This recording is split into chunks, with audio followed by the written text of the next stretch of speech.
Robotyne में रूस के ड्रोन हमले।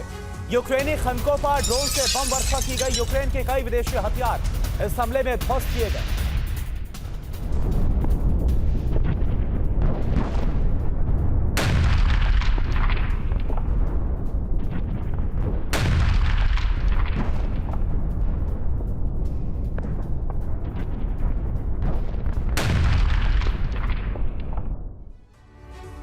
पुतिन ने डबल ट्रैप बनाया है जिसमें यूक्रेन की तबाही तय है और पेंटागन का ब्लूप्रिंट बेकार साबित हो सकता है।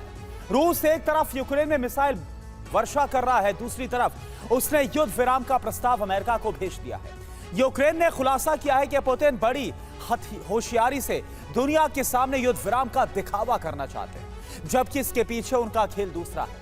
उनकी नजर यूक्रेन के बाद दूसरे देशों पर है, इसलिए पहले वो युद्ध विराम का प्रस्ताव भेजकर नाटो में फूट डालना चाहते हैं, जिससे रूस विस्तार का रास्ता आसान हो जाए। पुतिन के दिमाग को पढ़ पाना ना तो सुपर पावर के बस की बात है और ना ही रक्षा विशेषज्ञों की।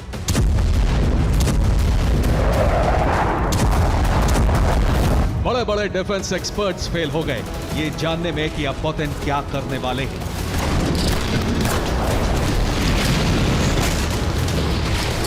ऐसी ही एक घटना पिछले महीने हुई जिस पर किसी का ध्यान नहीं गया।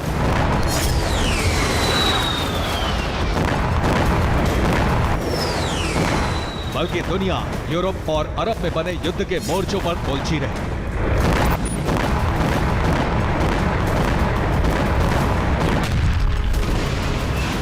इस बीच पुतिन ने युद्ध विराम का फॉर्मूला निकाल लिया और अमेरिका को भी इसकी जानकारी दे दी।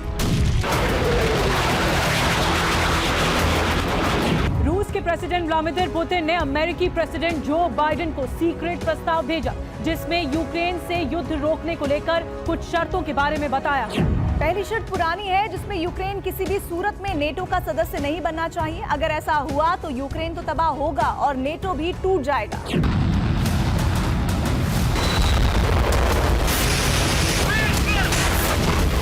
यानी पुतिन एक तरफ युद्ध विराम का फॉर्मूला लेकर चल रहे हैं, दूसरी तरफ नेटो से भिड़ंत की पूरी तैयारी है।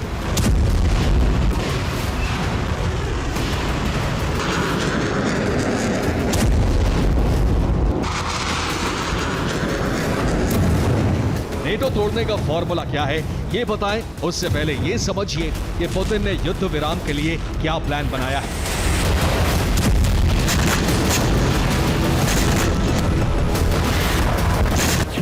पुतिन ने पीस प्लान की जिम्मेदारी रूस के गृह मंत्री व्लादिमीर कोलोकोलेत्सेव को सौंपी है। जून के आखिरी हफ्ते में कोलोकोलेत्सेव ने यूएन का दौरा किया था।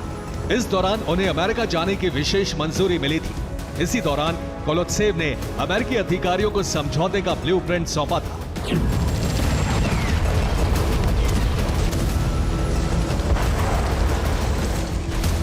यानी एक तरफ रूस युद्ध भी लड़ रहा था तो दूसरी तरफ शांति समझौते की बेचैनी भी उसमें दिख रही है। पुतिन के सीक्रेट ब्लूप्रिंट में जो कुछ था, अगर अमेरिका उससे मान लेता है तो यूक्रेन युद्ध कभी भी रुक सकता है।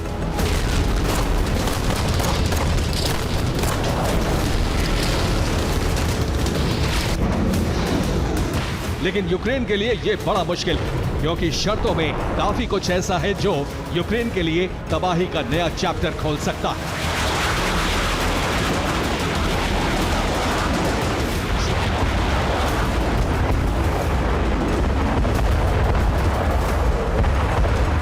रक्तपात रोकने के लिए पुतिन की शर्तों में साफ है कि यूक्रेन को एक बड़ा हिस्सा हर साल छोड़ना होगा।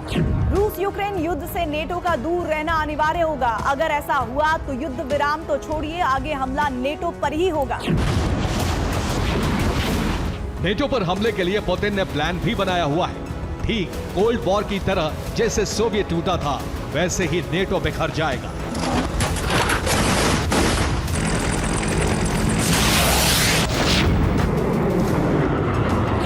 इसके लिए पुतिन ने कुछ नेटो देशों से बात करने की प्लानिंग की है। खास तौर से उन तमाम देशों को पुतिन अपने साथ मिला सकते हैं जो दबी आवाज में रूस पर प्रतिबंध का विरोध करते रहे।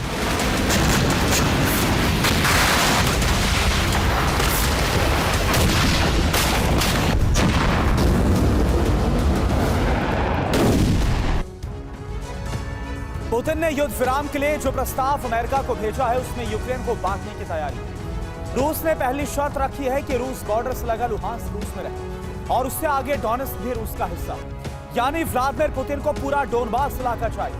जबकि अगली शर्त है कि रूस खरसन और ज़ायपरिजिया को यूक्रेन को दे सकता है, साथ ही ज़ायपरिजिया न्यूक्लियर प्लांट भी।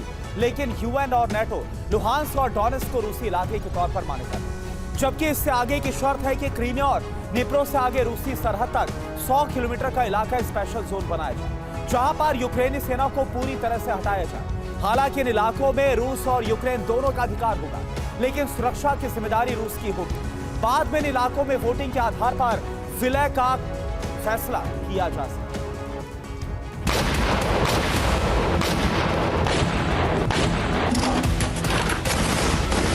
पुतिन के सीक्रेट पीस प्लान का खुलासा यूक्रेन की तरफ से हुआ है। इस बारे में यूक्रेनी जर्नलिस्ट दिमित्री गार्डन ने एक रिपोर्ट पब्लिश की, जिसमें विस्तार से बताया गया है कि पुतिन एक साथ कैसे 2 प्लान पर काम कर रहे हैं।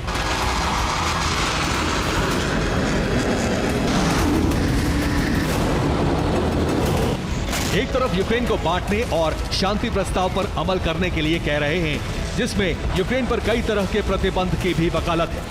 दूसरी तरफ अगर अमेरिका ऐसा नहीं मानता तो भी पुतिन यूक्रेन को तबाह कर देंगे, साथ ही नेटो में फूट डलवा देंगे।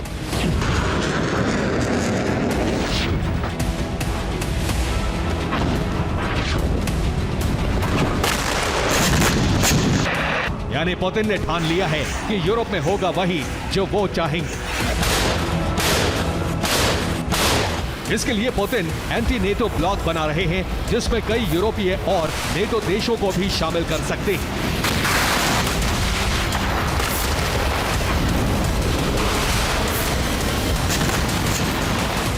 ग्रीस, हंगरी, तुर्की, वेनेजुएला, जर्मनी, वियतनाम, क्यूबा। इनके अलावा ईरान, चीन और नॉर्थ कोरिया पहले ही रूस के पक्के दोस्त बन चुके हैं। यानी अब पुतिन नेटो में सेंध लगाना चाहते हैं, साथ ही एंटी अमेरिका ब्लॉक बना रहे हैं। ऐसे वक्त में जर्मनी के चांसलर ओलाफ शोल्स का बयान बड़ा अहम है। उन्होंने कहा है, मैं वादा करता हूं हम कभी भी यूक्रेन विवाद को बढ़ाने का काम नहीं करेंगे, न ही इस विवाद में हस्तक्षेप करेंगे।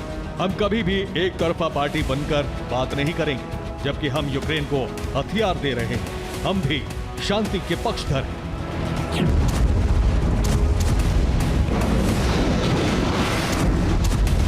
जर्मनी ने कुछ वक्त पहले 22 बिलियन यूरो की सैन्य मदद यूक्रेन को दी है, लेकिन इसके बाद चांसलर का बयान बताता है कि युद्ध विराम के लिए रूस का साथ देना चाहता है, जबकि बाकी देश ऐसे हैं जो कहीं ना कहीं नेटो की नीति से खुश नहीं हैं।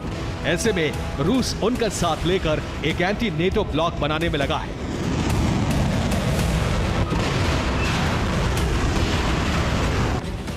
कुछ दिन में पुतिन तुर्की भी जा सकते हैं। हालांकि एससीओ समिट में पुतिन और एर्दोआन की मुलाकात हुई, वहीं दौरे की तारीख पर भी बात की। एससीओ में पुतिन ने एंटी अमेरिका ब्लॉक पर भी तस्वीर साफ करने की कोशिश की। हम कोई ब्लॉक या अलायंस नहीं बना रहे हैं, हम सीधे तौर पर लोगों के हित के लिए काम करना चाहते हैं, जिसमें उन देशों का साथ हमें मिल रहा है जो हमारे मिशन में रुचि दिखा रहे हैं। यानी पुतिन ने सीधे तौर पर तो नहीं कहा, लेकिन इशारा दे दिया कि कई देश उनके साथ हैं।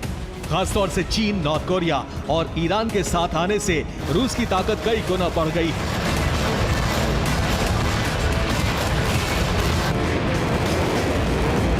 और यही अमेरिका की परेशानी बढ़ा रही है। इसलिए रूस भी अपनी शर्तों पर यूक्रेन युद्ध विराम का प्रस्ताव भेजकर दबाव बढ़ा रहा है। Bureau report, TV9, Bharat.